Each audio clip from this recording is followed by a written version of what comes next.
Kowski. Mr. Morrison. Here. Mr. Patterson. Here. Ms. Salmon. Here. Ms. Waller is excused. Okay. We do have a slight change to the agenda. We are adding one more grant presentation of Nathaniel Banks from the BBL Fine Arts Academy. Next, we need to approve the minutes from the previous meeting. Did anybody have any questions or comments? Okay. I move approval of the minutes. Second. Okay, all in favor? Aye. Aye. Okay. We've approved the minutes. No public input, so we're going ahead with some grant presentations. First, we're going to have Rusty Clevenger from Prairie School.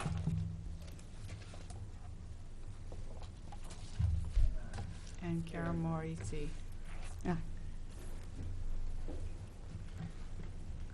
Welcome. Thank you. Thank you.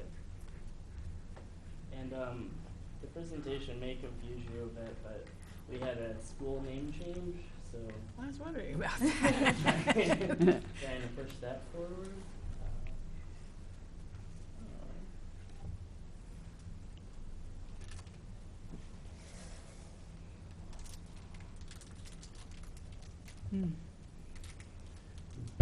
All right. So me and Kara are the representatives of the fine arts team at Dr. Williams Elementary, which used to be Prairie Elementary School. So Angela Wyatt and Aaron Claxon were unable to attend tonight. We received the Generations of Tradition and Storytelling's proposal funded last, I think, January. And so our goals of this was to enrich students' education experiences through the arts by exposing them to many celebratory and artistic aspects of storytelling around the world. And how we did this was we really collaborated with the Urbana community, and we really collaborated with all 4 fine arts, so dance, drama, music, and art throughout this. I'm going to go ahead and get started because we did a lot of stuff between January and May.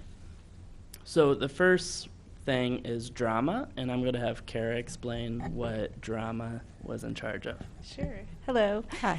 You know me in the past as the music teacher at King Elementary, but I wear a lot of hats.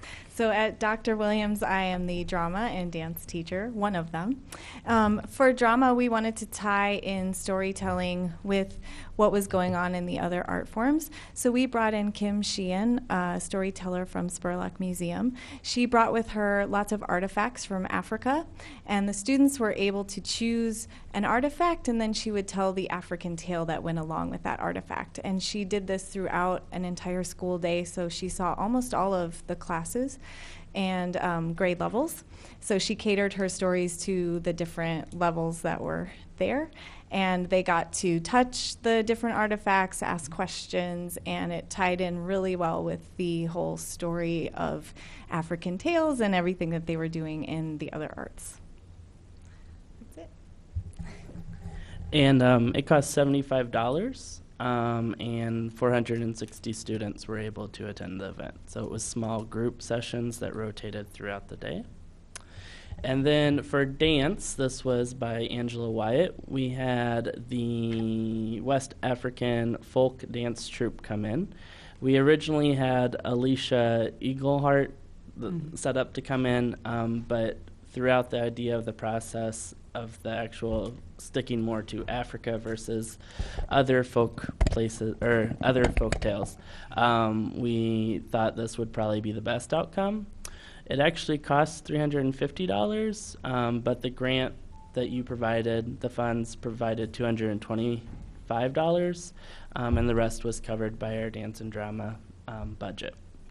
Approximately 150 students, all of our 3rd through 5th graders and faculty attended the event where the group performed, and then at the end they actually got to test out the things that they learned during the assembly in an actual interactive assembly.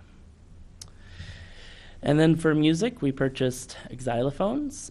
Aaron Claxon was in charge of this part. We already had a good collection of African drums at Dr. Williams Elementary, so Aaron wanted to expand the different forms of pitch that could be played.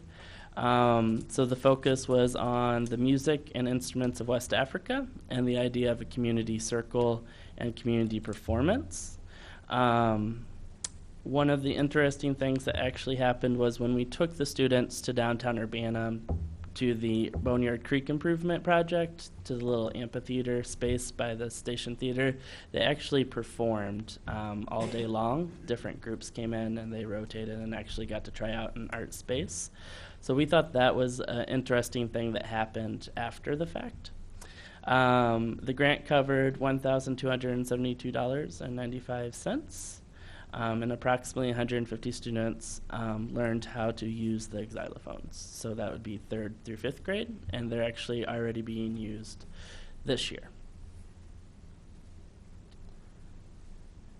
And then visual art ended up taking up a big chunk.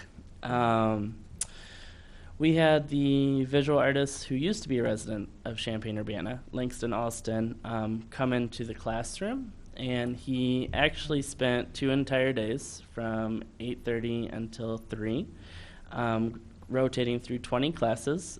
So every student in the building got to interact with him. He brought in his sketchbooks. He brought in different types of catalogs and artist books that inspire his work. And he would do a quick presentation because he only had 30 minutes with each group about work that he's done, how he got started as a kid, and then some of the ideas that he was working on for our mural that he was creating for Dr. Williams Elementary. The students asked him if he could draw, so then they started this thing throughout the entire day because students would go talk to other students. So at the end of each class, the students would throw out random ideas, and then Langston would create a composition within about 5 minutes. So we have a unicorn skeleton dinosaur stepping on Legos with a Death Star, Superman riding a tiger drinking a can of water, Elsa getting eaten by a shark. So just random things that students could piece together, and then Langston would draw it out. So he was paid a total of $1,067 for his time spent with the students, and then along with a 9-foot by 24-foot mural. Here's him in the classroom presenting a slideshow of his work that's in the alley between Pizza M and the Courier. And then that's him with a group of 1st graders. They got really close. Actually, Langston's amazing with kids, by the way. So we've had experiences in the past where visual artists sometimes don't know how to relate, but he was perfect. And then that's a 2nd grader going through his sketchbook. Langston and I developed an idea of trying to compile all the ideas from students. So they actually had a brainstorm session where they could throw out any ideas that would the mural could reference Prairie School or the projects that we were working on. So the most common ideas that were suggested were superheroes, an eagle, because that's our mascot, a prairie, because we were named after the prairie and we have one behind our school, masks, and specific brands of clothing, so Air Jordans and Converse. So here's parts of the mural where you can see the Converse and the Air Jordans, and then you can see the Anansi mask and the Falcon masks, and then the logos of both Anansi and our school eagle. This is the mural. It is 9 feet tall by 24 feet. And it depicts the story of Anansi the spider, who is somewhat depicted as a lazy character who tries to get away from doing work, trying to catch a ride on a falcon by catching him by his shoelaces. And it's students actually acting out the story. So Langston got this idea from seeing the students interacting with Aaron Claxon and Angela Wyatt throughout their performance pieces. So we actually ended up reading the story to the whole school, and then we did an interpretation of it throughout different grade levels. It also made a visual impact on our hallway. So as you can tell, there's the image on the left of the hallway before and then the hallway after. So it definitely takes up a lot of space. It actually adds color. And during the renaming ceremony, they actually installed it so it would be up in time because the district was pretty impressed with it. And we got 3 bulletin boards. So it was kind of a nice day. Here's some example of the projects inspired by the different African or South American or Central America stories that we told.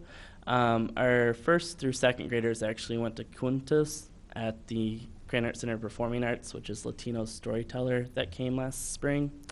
Here's our kindergartners with their own Anatsi the spider that they paper mache'd, and then it attaches to a stick so it rolls up and down. I read 6 different picture books that displayed a African American or an African folktale from Koi and the Cola Nuts, In the Rainfield, Who is the Greatest? It's kind of a battle book. Anatsi the Spider, A Story, this one's from the Carolinas. That's Suki and the Mermaid. And then The Flying Tortoise. And then each 5th and 4th grader had to reinvent one of the characters. So here's some examples. We have a Nazi there. We have the Flying Tortoise. One student took all the different characters from the books and combined them into one creature. We have the Spirit of Fire, and then we have the Mermaid. Instead of a flying tortoise, we have a flying bear that's also a spider. Flying tortoise. The Spirit of Fire is in a jersey, and it has logos for the fire. A Nazi is now a wrestler. We have wind, and you can tell by the tornado and the trees being knocked down. A Nazi with a human head, an ant from Koi and the Cola Nuts, and a mermaid from Suki and the Mermaid. And then different interpretations again. So this would have been after they worked with Langston, after they have seen the production of the mural, and then also going downtown. This was one of the most, for me, memorable parts of the experience. Was I finally got to take students to downtown Urbana to see art, which was pretty cool. We actually just stayed on Race Street from the library down to the Boneyard Reservoir project. So we took 2 different trips for kindergarten. So we took 2 classes of kindergarten in the morning and then 2 classes in the afternoon. And then the same thing with 4th grade. We took 1 class in the morning and 1 class in the afternoon because they have a large number of students. We went to downtown Urbana. All the students rotated between 4 different 30-minute lessons. So they were at different places. So for example, kindergarten would start at Tortoise and the Hare and another sculpture. It's the Stranger Reduction Zone at the library. Gone to Pizza M and the mural behind Pizza M. And then at Thirst at the Reservoir Project. And then they went to Central Office for a snack because it's kindergarten and a drawing exercise. 4th grade, it was really interesting to see them in Cinema Gallery. So we actually, Brandon Boy set up that collaboration. It was really nice. They also went to the amphitheater part of the reservoir and at Thirst, and then to Pizza M to see Langston's mural. So the total of this was $565.73, but our principal and the district were interested in making sure that everything was covered, so they actually provided $192.15 to make sure that it could go through because we had only budgeted $371.58 for the actual field trip. Approximately 165 students were able to go on field trips to downtown Urbana to see visual art spaces. So this one's inside of Cinema Gallery, and I'm pretty sure that's the artist who did the sculpture in King Park. Preston Jackson. Yeah. And then this is Stranger Reduction at the Urbana Free Library, which they also like the Tortoise and the Hare, so we had to do that one as well. Inside of Pizza M, Langston has done a room mural, and then outside of Pizza M, they were pretty excited to go on a scavenger hunt for different parts of this larger mural. Pizza M was very nice with collaborating with us on this project. And then they also went to Reservoir Project, which seemed to be a very popular thing for them, they really liked the space. They both critiqued the sculpture and then went looking for the relief prints of the different species in the concrete. The finale of this event was a fine arts reveal. So on May 14th, we had 2 of the board members come and Pauline. We had it at the Dr. Williams Fine Arts Wing. Families were able to view students' artwork and participate in African-inspired dance/music activities. And Dr. Williams Drama Club performed recreations of fairy tales. So it was taking a fairy tale and putting it in a modern context. At the conclusion of the evening, Langston Alston's commissioned mural was revealed. So it was on the stage, and we opened the curtain. Approximately 150 students, parents, and staff were able to attend the event. There's some images of the dance and drama activity, and then a rattlesnake that rattles that the students made, and then the drama club.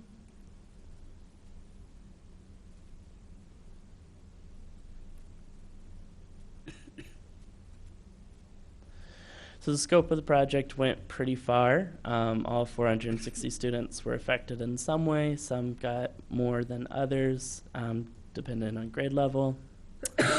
We went over budget, but we ended up making up those funds from either the visual arts budget, the dance and drama budget, or through district funds. And thanks for supporting us. Pauline and Brandon both helped us with those collaborations with downtown. Also, I think I emailed her probably on a weekly basis with some type of question, so I appreciate that. Thank you. Well, sounds like you did a great job of bringing in all the different arts and using the wonderful resources we have here now in downtown Urbana. Yeah. Yeah, and I must say, since I was one of the commissioners that attended your final evening with Virginia Waller and Pauline, we were extremely impressed with what you did. Thank And the level, everywhere we turned, there was something creative going on in the building. Even if we had to look up, it was there. It was great. Appreciate it. Thank you. You're welcome. Okay, the next grant presentation is going to be from Mike O'Brien from Read Across America.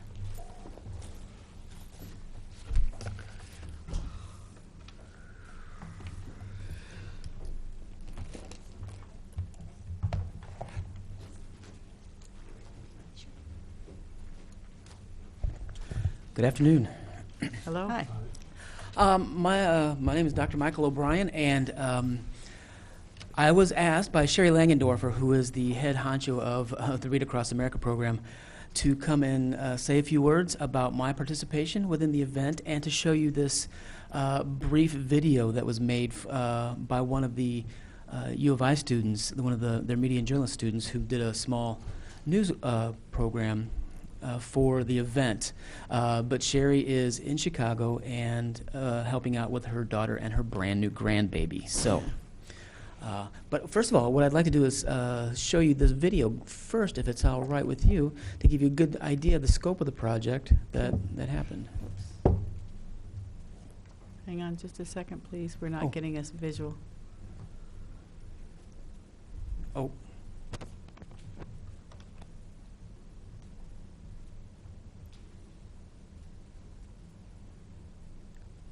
There we go. Thank you. Thank you.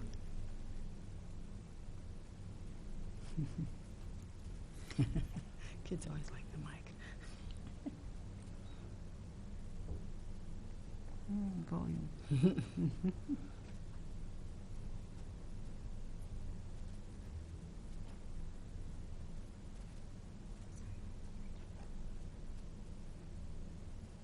Oh, there we go, right there.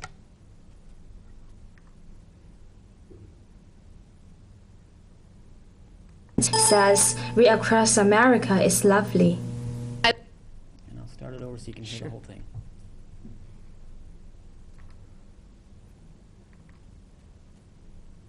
Sometimes kids are out of control, but they can be good when they have something to play with, or there's someone reading a story. The 18th annual Read Across America arrived in Champaign the first Saturday in March. It celebrates reading near the birthday of children's author Dr. Seuss, who wrote the book The Cat in the Hat. Jasmine Gardenas, a professional storyteller invited to the event, says Read Across America is lovely. I loved how many different activities there were for families, and I loved the diversity that there was on the stage. You know, I saw children with musical instruments and storytellers who were performing, and then with books. Jackie Vaden, the part-time leader at Abana Park District, says the children love playing and reading at the event. The kids seem to really enjoy it. They all come with smiles and want the stickers for their pass and to make the crafts and to hear all the different books. They have people reading all around the area, and they've gone and come back and talked about the books that they listened to while making the craft. Dr. Seuss says it's never too old, too wacky, too wild to pick up a book and read with a child. And Gardenas suggest parents read stories in creative ways. Fortunately, when children start to learn how to read, it can be frustrating, and if you get frustrated, you might give up. But if you see that you can make a craft, and that craft, you can play with that puppet and then bring the story to life in a different way, then they can see that the story doesn't have to stay on the page. It can bounce off into other creative ways, and that will hopefully re-energize them to keep working at reading. I'm Xianyang Ouyang for UI7 News. Okay. And that's and that's essentially what happens at the Read Across America. Hundreds of kids come in, their parents, and dozens of storytellers, and I've been part of it for a couple of years now as one of the storytellers. So Sherry asked me to come by and say what I think is part of the draw of Read Across America and what I think the kids and the parents get out of it. And as far as I'm concerned, as far as my part of it is, I have a small company called Clothespin Puppets, and we do puppet shows based on kids' storybooks. So Sherry has asked me a couple years to come out and do this. So I present storybooks that the kids know. Some of them I know. So what I've seen happen with Read Across America is that, at least in my storytelling little corner of the world, is, you know, kids are energized, just like the video says. Kids are energized, number one, by the books that they do know, because they will, so a lot of them have books in school, some of them have books at home, and they will come, and I have turned them into live puppet shows, and they recognize the characters, they recognize the stories, and they get excited, and they go home, let's go home and read the book, and they get excited about going home and familiarizing themselves with the books. Or on the other extreme, I have shows that are based on books that are not as well known. So hopefully I get to introduce these kids and their parents to new books, to new stories that they haven't heard. And a lot of times I will hear, do we have that book? Can we go get that book? After we show some of the shows. So I don't know if you have any questions, but that's essentially what Sherry had asked me to come tell you, kind of give you my perspective, because we have a great time with the Read Across America, and it's a lot of fun. Yeah, go ahead. So I should have looked at the budget, but I didn't carefully. But what specific parts of it were supported by the grant? I do not know, unfortunately. I do not have information. Like I said, Sherry's grandbaby was born within the past week, and this has all come down very, very quickly for me. So I don't have that information. I'm sorry. Okay. I mean, I think the activity is great, and They received a $1,000 Creative Mix grant. yeah. But what was the there's the budget. expenditure side? Who's the budget? It is. Okay. Wait a minute. I apologize. I didn't really do my homework properly. I have to find it now, too. Because this is mixed up with the other It one. looks like it was used to pay for the storytellers. It was, yeah. Here's how it broke down. I did have the right page. Okay. Approximately, for the various puppeteers and storytellers, there were five visiting so- artists, and that was the total that went toward that expense. Great. Okay. Okay. Any other questions or comments? I just have one, and it's somewhat unrelated, but I saw the puppet. Did you have that puppet in at one of the 40 North Friday night live events? That's Toby and that's mine, and yeah, he's a great draw for the kids. He gets the kids into the booth to help tell the stories, and then he's mine. Yeah, because I was performing there that night, and I Were you saw really? It was like, I know that dog. Yeah, he's more famous than I am, so yeah. Yeah, But he makes a big impression. He did indeed. I saw the kids just gravitating toward him. Yeah. Yeah, they love Did you him. want to say? Yeah, let me ask one more question. And I realize that, you weren't the central organizer of all this, so I don't want to put you unfairly on the spot, and if you are not sure, that's fine. But can you estimate the overall impact of the grant in terms of how much spin-off was there, kind of what the overall attendance of the kids was, what's the evidence that, things come of it later?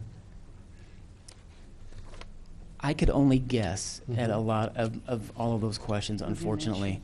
Yeah, my involvement with it is I come in and I'm in, 10 square feet of the event for the entire event. But I can tell you, I put on, I produce do 3 performances over the course of the day, and easily 30 kids per performance sit in front of me, and we listen to the stories. I do 8 to 10 storybooks per show. And like I said, these kids come up to me afterwards asking what books were they, telling me all about the books they loved. Parents come up and ask, what book is this? Who's the author? So I know they're going away at least looking for this literature that they're looking for. Okay. So I hope that helps a little bit. Oh, no, that does help. That does help, Okay. yes. Oh, Thank you. I think I found it in the report. It says with 6 puppeteers, 2 onstage helpers, 3 vendors, and audiences of 50 to 70 each week. The project That is involved a the- total of 400 people together. That is not Read Across America. That is Oh, that's from the that is puppetry. Central Illinois Puppetry Guild, which Okay. I'm also part of, which we'll be talking about next. Oh, okay. Got it. Wrong page. Never mind. Okay.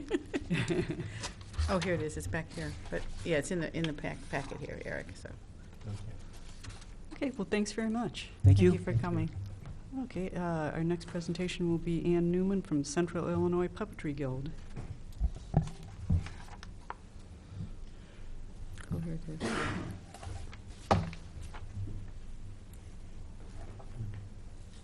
is the project evaluation. I remember reading it.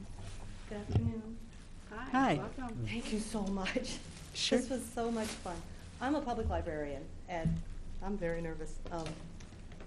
I was startled when I heard that we could use slides and photos, and I thought you all got those, so I didn't have anything like that. I haven't done a PowerPoint in years. I'm like, Mike, what do we do?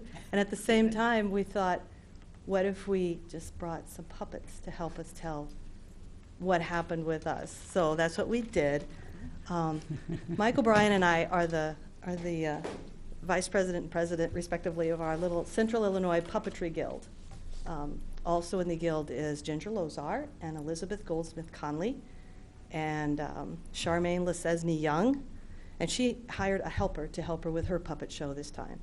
Our goal was to bring people to the Urbana Lincoln Square Mall and have live theater for the children. It's very low tech, it's old fashioned, and I loved every minute, and I think the families did too. I know the vendors did. It brought people in. So we all did different stories. Mike did the very first one, and we had at each show 50 to 70 people, lots of adults. We timed it to go with the farmers markets on Saturdays. Oh, the dates, May 30th through June 27th. Every Saturday, a puppet show. And we've all worked together. We've done the Youth Literature Festival every other year for several years. We're all professional puppeteers, paid for our work. We all have a lot of years of experience. And it was so much fun to work together. Everyone tried to go to everyone else's show. We helped set up chairs. We helped clap in the back. And I must say, I didn't expect such a great response from a mall show. I've never done a mall show. I have a lot of puppeteer friends, and they've done malls, and they say, oh, malls. It's difficult. There's echoes. There's people don't stop. They just keep going, and there's food, and there's crying, and it can be frightening. And that was not our experience at all. We had a vendor, Dr. G's Brainworks, He had some of his employees working for him, and they set up some chairs, and they helped us be under skylights in this mall. And the people came to the shows, and they never left. And some people came every week to the shows. It was startling. But I was watching people and trying to count them standing in the back, and they would come in and they'd sit down or they'd pull up the strollers, and you'd hear children, "There's a puppet show, there's a puppet show." And they were pulling their parents over like something from, I don't know, an old movie. It was wonderful. It was what you want for a puppet show. And they stayed, and they asked questions. And personally, I like to encourage the children, when I finish my shows, I tell them, please go home and make your own puppets and write your own stories. Go to your library, for crying out loud, and find some stories to turn into puppet shows. We had people talking to the puppeteers afterwards, and we let them see the puppets up close. This is one of Mike's. It's one of my favorites. And this is, like I said, most of my puppet shows are based on kids' picture books, and this is one called The Paperback Princess. And this is one that doesn't get into schools and libraries a lot, or at least that I've come across, but it's one of my favorite all-time books, and so my daughter and I performed this, and she's the Paperback Princess. And she goes to the dragon to rescue her prince, and the prince is a bum, so she doesn't marry him and still lives happily ever after. Despite the fact that the dragon has burned up all of her clothes, which is the paper bag part. And I would have brought the dragon counterpart, but he's 5.5 feet long. So, but she's Howard, and that's how she plays around. And then, Anne does one of the best variations on the Three Little Pigs version that I've ever seen in my life. Anne's a marvelous writer and with a hilarious, marvelous sense of humor. So her interpretation of some of the classic fairy tales are unusual and spot on and perfect for the kids and something you've never seen before and just lovely, lovely. And these are these guys. These are from the Three Little Pigs. This is Philip and the wolf. A lot of us incorporated new things in our shows. My Three Little Pigs show I had never performed before. I had a practice audience. I do story hour at the Paxton Library and other things with children. So I practiced it in front of the preschool kids, and it was well received. So this was well rehearsed and ready to go, but it was brand new just for this grant. And I'm pretty proud of that. Yeah. Yeah, we had a lot of fun making the puppets and putting the shows together. And Charmaine Lesesny Young, I should say, does something very special where she uses puppets and also rhythm and rhyme and story time was her theme. So she had the children up, and you probably saw the video. She had a parade afterwards, and as people were leaving, we were inviting the kids to go around and around the chairs and sing and bang tambourines and whatnot. It was just fantastic. And Elizabeth Goldsmith Conley and Ginger Lozar have been doing shows in Champaign-Urbana for many, many years, and they always entertain the children and teach them some things about being creative and enjoying stories. So we had hoped to do workshops for the children, and we tried, but the grant was cut to 1,000. It was only 1,000, and we had asked for quite a bit more. So I went to the Guild, and we talked, and we emailed, and we discussed, and we've tried to figure out how we could do this. I went to our vendor that was our main advertiser, who was buying us advertising and helping us, Dr. G, Bill Gingold, and I asked him if they would pay for some workshops. And he said, well, no, they don't want workshops. We want shows. We want everybody to do a show. You promised us shows. And we decided, all right, and every puppeteer agreed to do it for just $200, which is actually a lot less than we usually get paid for our puppet shows. But we wanted so badly to do this at the mall and bring people into the mall. And by gosh, it worked. Mm-hmm. It was fantastic. It was fun, and quite successful. I'd do it a minute. Yeah. Do it again in a minute. Great. Very Thank good. you so much. Yeah, go ahead, Eric. So actually, this is a comment inspired by you, but I'm going to direct it to Pauline. I think we really need in our representations to the City Council to talk about bringing people to the mall, bringing people to downtown businesses where we're arranging for art to be displayed. Mhm. So I hate to be, it's because I'm the city council representative, so I'm always thinking about our budget. And so I'm always thinking here about justifying the arts expenditures in terms of not only the quality of life that they add, but also economic return. And so I think we need to be sure to stress this in our communications and reporting to council. Mhm. You I might want agree. to tell them to talk to Dr. G. He was thrilled with the people coming in his store.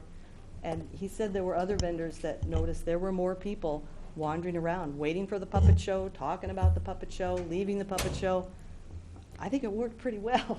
And I think they work a lot to market the event too, because I keep hearing from their social media accounts and whatnot about your event. So seems like a really good partner. They were a huge help letting people know about it, yes. So I think Dr. G's is so great. I often, I have grandchildren, and often, just for the heck of it, or sometimes on an occasion like a birthday, gift would be or would include a shopping trip to Dr. G's with Grandpa. So, so I'm so glad to hear that they're, also collaborating with you. That's where I shop for my granddaughter now. Yeah. That's great. Well, it sounds like you really engaged the audience. It's great. Yeah, I think that was one of the big results that we weren't expecting. Because we do puppet shows. I do several a year. Mhm. Yeah, we do them all the time. And audiences, how many show up is always a gamble. Right. But like I said, we had anywhere between, when I started my show, I was the first one, the first Saturday. We had about 25 there before it started Mhm. from people who had heard. By the time I looked up at the end of the show, easily 60, 70 people were there watching. Most of them sat around and talked with us afterwards. And and like I said, a good number of them showed up every week. Came back and came back and came back. 5 straight Saturdays in a row. So. It's a little weird. Yeah, it was thrilling how positive Yeah. everybody responded to the whole event. And every show was different. And I think that was one of the big things, because every puppeteer has a very different style, Yeah. which was a lot. Which is why we hang out together, because it's a lot of fun. Yeah. But Well, thanks very much. I appreciate you. it. Sounds like it Great. was very successful. And next on the agenda, I think Pat is Shelly Massar, but Right. Nathaniel Banks and Abby actually have to go pretty soon, and I'm Oh, okay. wondering if they can go first. Sure, yeah, we'll switch the order. Okay, we'll have Nathaniel Banks from BBL Fine Arts Academy next.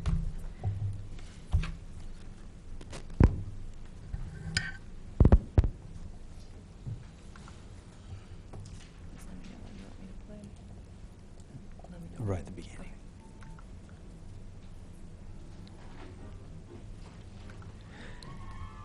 Good afternoon. Hi. This is Abby Harris, one of our instructors, and we're going to play a small clip for you of our summer program.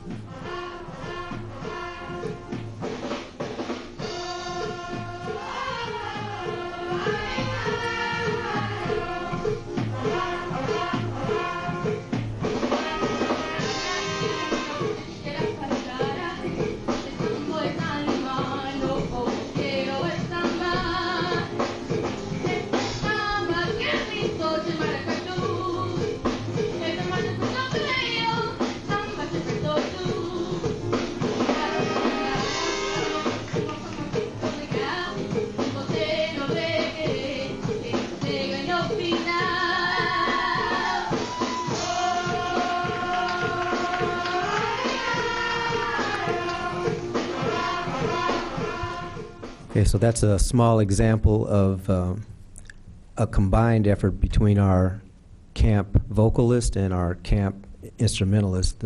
These were the older students. Just a quick reminder, because I think we did have this in our packet. The purpose of the camp is to provide quality musical enrichment to young musicians. Our primary focus is on jazz, gospel, and popular music. We had a gentleman from Brazil, so that's why we decided to focus on Brazilian music for the students, and they took to that very well. We do target low-income and underrepresented students, but we had a very diverse group of students this time. As far as our daily schedule is concerned, we did a history of jazz, gospel, blues, and Latin at the very beginning. We would then have sectional rehearsals. We did bucket drumming for the younger students. Those are the plastic drums that the students would get a chance to play on. And the bucket drumming is mainly to give them a sense of rhythm and where rhythm fits in with the printed music that they're going to be reading. We did listening sessions. All of the instructors did at least one session for the students in their areas of expertise. And then we would have the ensemble rehearsals, and at the very end of the day, the older students got a chance to make their own music. So we had our daily instruction in brass, bucket drumming, clarinet, guitar, percussion, trombone, trumpet, saxophone, vocals, piano, and also jazz history. We had, in terms of the participants, there were 17, actually I think there were 21 intermediate students. We had 8 advanced students, 10 vocalists, and then we also had 10 instructional staff. This group here is the intermediate group, and then this is the combination of our vocalists. You can't see the instrumentalists in the back, but they're in the back there. Yes, this is another picture of the beginning intermediate ensemble, which Abby directed.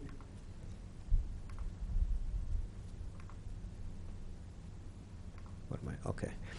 And then this is our advanced band with the vocalist again. Ron Bridgewater, professor on campus, conducted this band. We also had guitar class. This is the bucket drumming group, which got very noisy. And then our vocal ensemble. Our final concert was held at Smith Music Hall in room 25, where most of the jazz ensembles rehearse, and there were approximately 120 people attending that. This is, I think, the 3rd or 4th year of our support from the Urbana Arts Commission, and we really appreciate the work that we were able to do because of this grant. The students, these 3 gentlemen here are actually graduate students. This is the person from Brazil, and they helped us. One was a percussionist, and the other one was a trumpet student. And then this is the staff that usually works with the students during the year as well as the summer program. So, any questions? Anybody have Is that questions or Marcello? comments? Yes, that's Yeah. Marcello. I didn't recognize And him. I'm not even going to try to pronounce his Kuyumjan. Koyumjan. Thank you. So yeah, he's a wonderful. fantastic young Yeah. man. Well, thanks very much. All right, thank you. Thank you. And thank you, Shelley, for letting us go. Okay. And our final presentation is going to be from Shelley Massar.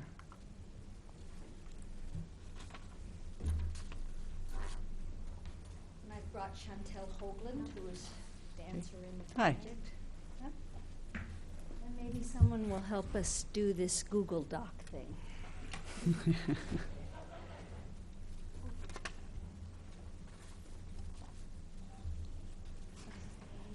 So let's show them the poster, if we can get that up first. So do I have a mouse here? This goes down? Are you seeing, okay, so we're seeing this. Yep. So this is the poster. And Cool poster. thank you, first of all, before I get involved in what I was all about and forget what you guys provided us. I've been on the fringe of jazz and music and dancing in this community since 1975, and proudly so. This notion of music and dance and theater, not part of the university, but sheltering under its wing, nevertheless. Had a jazz club in the 80s during the Reagan era, and the White Street Arts Center, which was, it could be converted into performance venues and places for dancers. And the whole idea, I thought was important, was to provide entry-level venues for artists to just get out and do what they do, as if you didn't have to go to New York or the coasts or other places to believe in yourself as an artist, and you could get experience and get feedback and so on and so forth.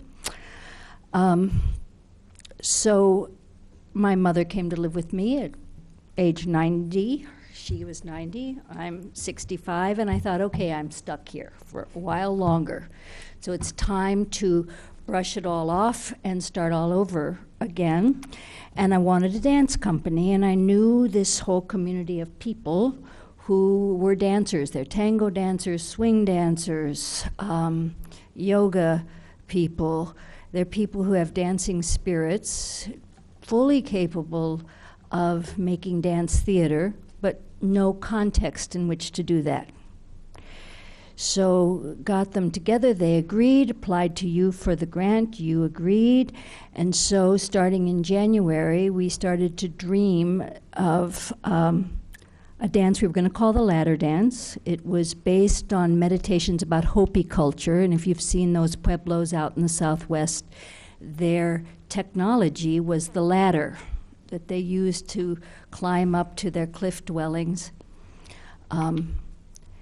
And the idea of what would it be to be movers in a pre-literate society, people who were close to planting and close to hunting, gathering. They'd watch animals, they'd feel animals, they'd eat animals, so they knew skeletons, they related to skeletons being. So we were basically, we weren't trying to be anthropologists, we were just trying to get close to kind of a primal idea of what it would be to be human beings, living life cycles, birth, death.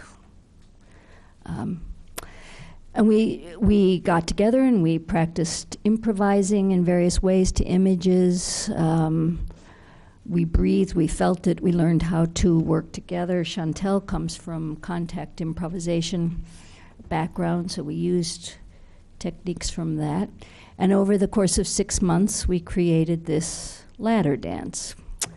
Being part of this community for so long, knew lots of artists, including Jen Gibbous, who created, I think, this very beautiful poster.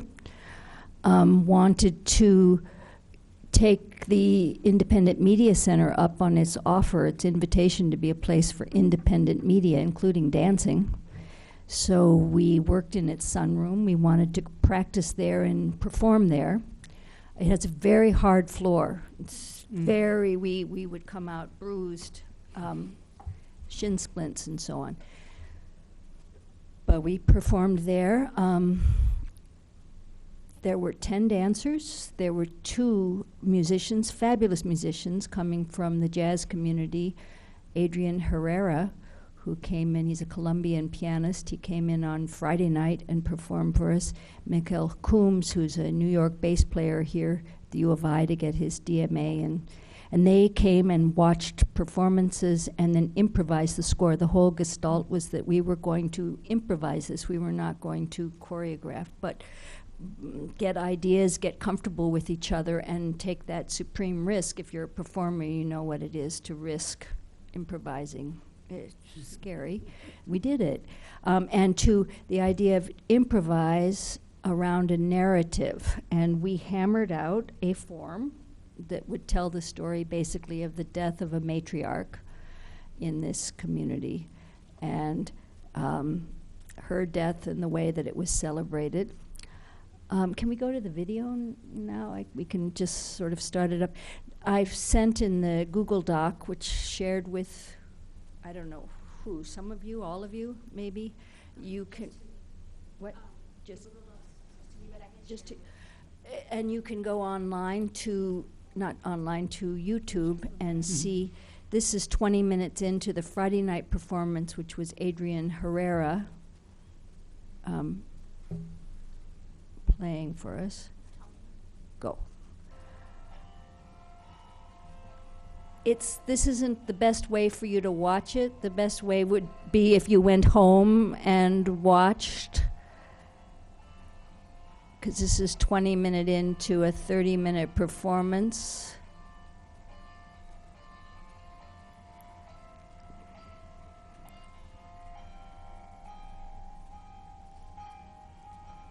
Remember that the movement is being improvised, so is the music.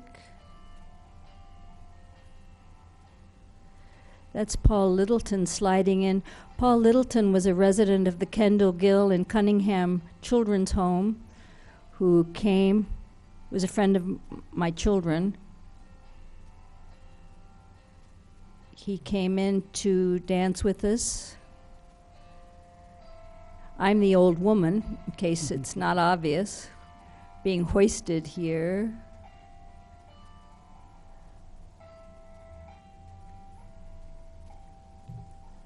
This is the end of the piece when the woman is encountering, resisting perhaps. Paul represents perhaps a son that who is leaving her, whom she's leaving, the ladders she's going to ascend over and over again.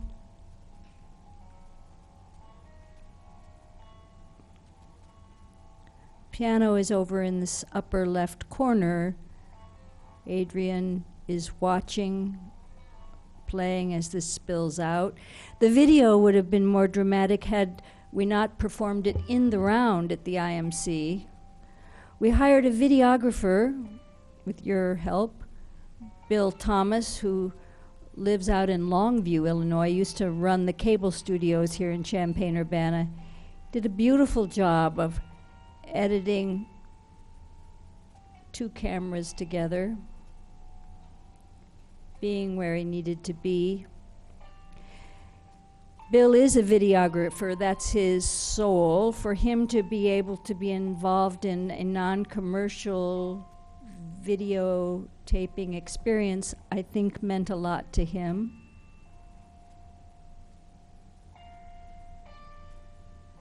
The musicians were intrigued by the invitation to participate.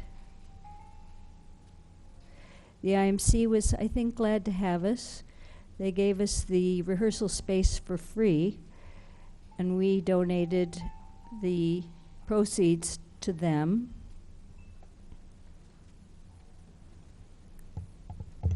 But Chantel has urged me to tell you that what this essentially provided was a chance for us to create a performance and a company that we hope will continue.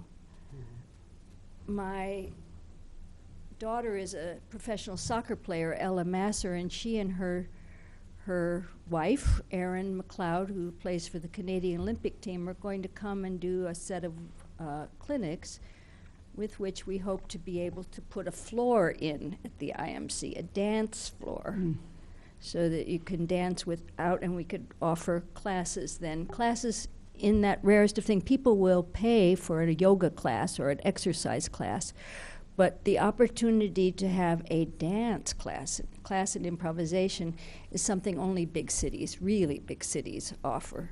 So that's what we would like to be able to offer here. And then maybe I'll turn it over to you, Chantel, to just maybe briefly talk about what your experience as a dancer and what it meant to you to actually get to. Chantel and I have worked together for 20 years, and to actually do a performance meant a great deal. Yeah, it did. So I guess I should first say that I started dancing as a youngster and then in college, but I really found myself identifying as a dancer when I first started dancing with Shelley at White Street Arts Center. I have seen Shelley over the years. She's been a mentor to so many artists in this community, not just musicians, not just dancers, but artists, people who live here and work here like I do. We don't earn our living necessarily doing art, but we are committed artists and dancers. One of the things that kept me here after coming to school at the University of Illinois and graduating was White Street and Shelley and the arts community that I found here. I, as well as a lot of other people who've known Shelley and got their start at White Street and probably also at Nature's Table, have stayed here and contributed our own selves to the growth of the arts community here in Champaign-Urbana. I teach contact improvisation on a weekly basis at the Living Yoga Center. I've brought many teachers in from places like Chicago, New York, from Purdue, from other places. I'm also an active member of the Argentine tango community here, which you may or may not have heard about, but we have a tremendously active dance community for the size of Champaign-Urbana compared to other places. Partly, perhaps, but only in small part. There are a lot of other people contributing. But back to the ladder dance, it was a tremendous gift to be able to work with Shelley again in this profound way, but then also she has a way of attracting people that are very profoundly intellectual and interesting to work with, and I found that the 9 other dancers in this who, none of which I think self-identify necessarily as dancer, but they're all artists in their own way. We have a cellist who's a professional painter, Paul is a professional boxer, people who all make their living being creative and intellectual and physical in some way. Being able to work with them for 6 months was tremendous, and under the tutelage of someone with so much life experience and arts experience, it was an amazing gift, and I am fully committed to helping move this forward. And we've talked about doing a 501c3 to start our own company so that we have a better financial base to move forward with, to be able to collect donations, and Shelley's idea of bringing her daughter to come and basically do a project that would raise enough money to give us a dance studio that we could have easy access to at the IMC. I can't help but think that it not only benefits us as dancers and as artists, but it's going to be an opportunity for other dance communities and arts communities to have access to that space. And we're all related. It seems like in this community we all sort of know each other, and it's lovely to be able to make an investment and see it go forward. So that's what I'm really enthusiastic about and looking forward to. Great. And Jason, the deus ex machina in this piece was Christina King coming in as a kind of African transcendence. So if you want to do some panels and slides, this would be very cool sometime. Did you want to say something? Oh, I just do want to apologize for the budget. I was doing the budget myself, and I ended up not getting receipts and having to do screenshots of my online bank statements. And I promise you, if we do this again, that we will have an accountant, one of us who's like Chantel maybe, who's much better at that kind of thing, and it will never again be quite so loose. Okay, go ahead, Eric. So as far as your gift for detailed bookkeeping, all I can say is you're a person after my own heart.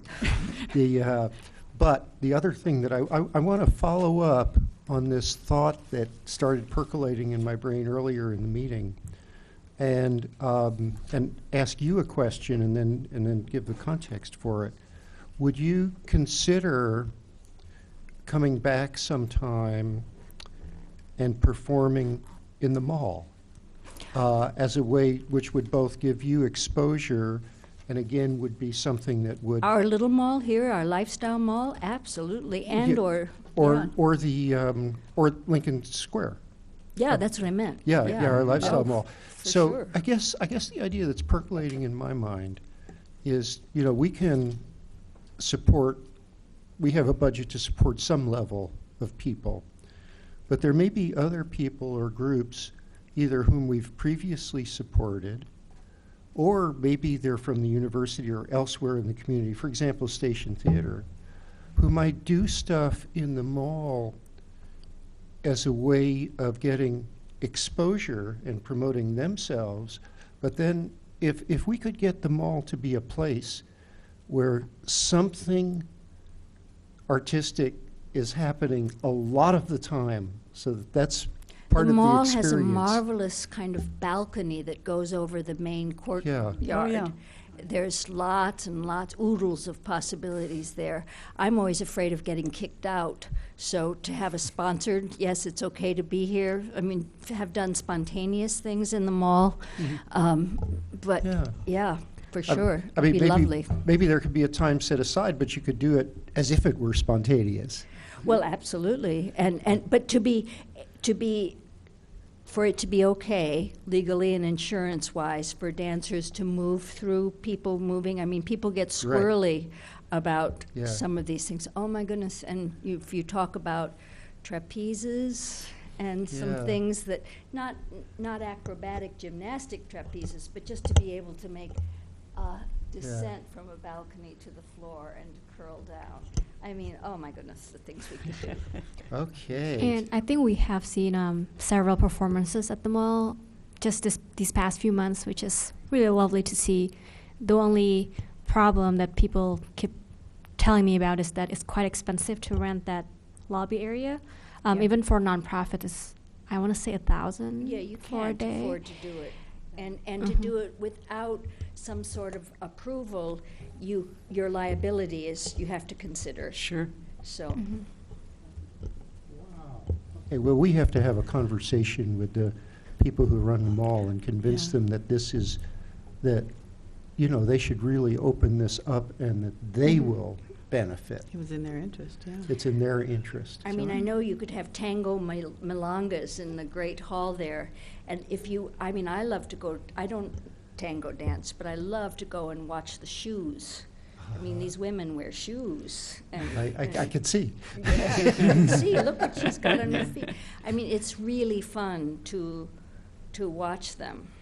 They do some milongas inside the Jumers or whatever it's called now in that ballroom area. But there's so many possibilities if we could get the insurance things squared away. And Okay. I think it does depend on the mall management, because years ago, the previous mall manager had a great deal of interest in having live music and live dance and theater all the time. But they moved on to a university position, so it has changed. So maybe we need to have a meeting. Use all your charm, Pauline. Well, thanks very much. Thank you. Thanks again. Okay. Next, we're going to have the monthly progress report. Sorry to leave you all, but I have to go to work.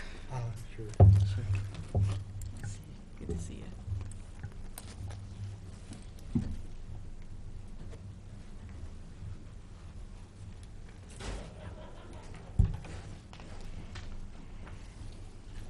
The first thing I have in the report is the Urbana Art Expo, and I'll talk about it briefly, but we have a discussion item 2 for that, so I can talk about it in more details in a bit. But we've selected 23 local and regional artists. Some of them come from here, Champaign-Urbana, but also from Bloomington and other cities around. There's a list of the artists in your packet, and I've been promoting this event by creating a website and posting on social media and on our e-newsletters, and I've been recruiting volunteers as well. And murals on glass, we've installed the new works on the day of the Sweet Corn Festival. So my target was to install them by Sweet Corn, and it was really close. It was installed maybe 3 hours before the festival started. Well, congratulations. Well, thank you. There's miscommunications and other things. But I think they're pretty well received. We had a reception for it and a tour, and John was there. And maybe if you want to say something later in the discussion, you're definitely welcome to. And For Artists of the Corridor, we still have the works by Ellie Pinzaroni, who's a local artist and entrepreneur. She has an office at CoLab. And we had an opening reception here at the City Building on August 28th. Also quite well attended, and Ellie is also going to be at the Urbana Art Expo. We have one last Art at the Market for the season, which is this Saturday, and it will feature Rebecca Rigo and the Trainman, a band who also performed last year at Art at the Market. And we'll also have a hula hooping workshop with Braswell Magic, which would be fun. It's they'll teach hula hooping tricks, but also how to make hula hoops, so a little bit of both. I've been talking to the market director, and we might have an extra one this season, maybe in October, because we got so many requests from artists who want to perform, and so we're considering that. That might happen. So for Art Now, Pat interviewed Jess Baylor for this month's episode. Jess is also a recent grant recipient, and she does abstract expressionism, really wonderful stuff. I've been updating the Facebook, Twitter, and Instagram accounts, and the e-newsletter too. I would say our followers are growing, especially Facebook and Twitter. And I've also been posting about our Urbana Art Expo on community calendars, on News Gazette and Smile Politely and whatnot. For fundraising, I mentioned briefly in the last meeting that I was applying for artworks, and that's submitted. Right now, we're also exploring a new grant opportunity, this time collaborating with the IMC, and we're focusing on programming for youth of color. And there are a lot of people in this working group, so including myself and staff and board members of the IMC, but also some city planners and other people from the community development department. We don't have a clear idea of what it's going to look like yet, but we're meeting every week, and hopefully by the proposal deadline, which is only in 2 weeks, we'll have something ready. Last week, I got a scholarship to attend a conference in Evanston. This is called the One State Together in the Arts, and it's presented by the Illinois Arts Council Agency with Arts Alliance Illinois. So I'll be out of the office from September 28th to 29th.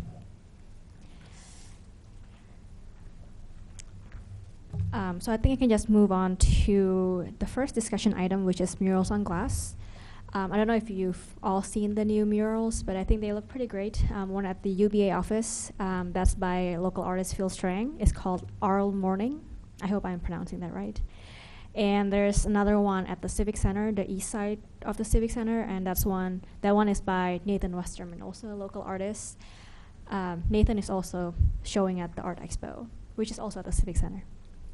And for the opening reception and tour, we had both artists attend, and they said a few words about their work. And we also invited the French graduate students from the university, because the UBA mural is a scene of a town in France. So the French students talk a little bit about the town. Some of them have been there for a study abroad program. So, do you have anything to say, John, since you were the one who was there? No, I've known Phil for a long time, so that's part of the reason why I wanted to brave the heat that day. It was so hot that day. Go ahead. Yeah. So I wasn't at that event, but I did have a good conversation with Phil fairly recently. And you probably know he's going to retire in a little over a year. I didn't know that. And so he's really looking forward to, doing art full time. And I suggested to him that maybe he should take this style in which he did Morning at Arl and try to create a whole body of work around Champaign-Urbana in that style. And he didn't reject it out of hand. So I said, look, you can do for Champaign-Urbana what Van Gogh did for Arles. That's his call. Yeah.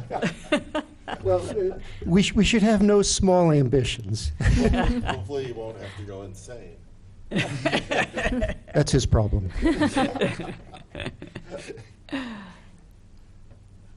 Any other comments or questions? Okay. Would you just reiterate once more about the Urbana Art Expo since it's coming up Sunday? Sure. And that's also in the discussion item. So the Urbana Art Expo is this Sunday. So if you could, feel free to invite your friends, and I hope I see you there. It's going to be a great event. One food truck has confirmed. Dragonfire Pizza will be parked outside, and I'm still confirming with Pop Stop, who might also be there. And I think the interesting thing about this expo is how diverse the artists are. Some of them are really experienced with art fairs, and others haven't joined any art fairs ever. And yeah, it's been really great working with them. A lot of them, I would say all but 2 of them attended orientation sessions. So we met up and we toured the space and we talked about how to do payments and whatnot. And I think it was really informational for them, and they told me they learned a lot from it, and they got to network with one another. So that was really great. And I think for many of them, the main concern is how their art would look in the space, because when they went there, they realized that the lighting is not meant to be an art space, I guess. So the lighting was not great, and they also have to bring most of their supplies. So to make it easier for them, we do have some budget left. So I'm renting some lights, additional lighting. So hopefully that will help with how it looks. And also we got some walls from the Champaign Park District and the Urbana Park District. They're really generous, and they are really supportive of this event, and they have done a lot of art shows in the past, and they have supplies, and so they're letting us borrow that. Great, very good. Yeah, really excited about it. Do you have any questions about that? Oh, how are we doing on volunteers? Do you have enough? Oh, yes. We have 3 are confirmed now, and I'm in communications with 2 more, so we do have enough. Okay, great. I think the most essential times to have volunteers are the beginning, when we have to set up, and when we have to tear down the space. Okay. So in the middle, I think it's going to be manageable. Plus, Kelly White and Amanda Baker from 40 North will be there, and Pat and Jason are also planning to be there to help with whatever is needed. Right. Okay. Anything else? I don't think so. Oh, if you haven't done so, feel free to check out the website. I made a website, www.urbanaartexpo.com. I think it's a learning experience for me to make a website from scratch, and I think this is going to be useful for our future initiatives too. The city website, it works fine, but I think for arts events, it doesn't have the look that we need. So Right. I think it's good to have websites like this. Yeah. Okay. Anybody have any announcements they want to make? I have one more discussion item for arts in the schools. Go ahead. And I don't have too many updates. I'm just wondering if you have any questions. But the guidelines were released almost last month, and the deadline is a month from now. And I already have a handful of people call or email to ask about, different things about arts in the school. So hopefully we get a lot of applications. But if you have any questions, if you have any suggestions on who should be in the jury, feel free to email me or even ask now. Okay. The website looks good. Thank you. Wow. Yeah, some of it is really good. Oh, I'm sorry. I got a pop-up from Tumblr. I think a lot of people who go to the website are surprised by how many fantastic artists are participating in this event. Yeah.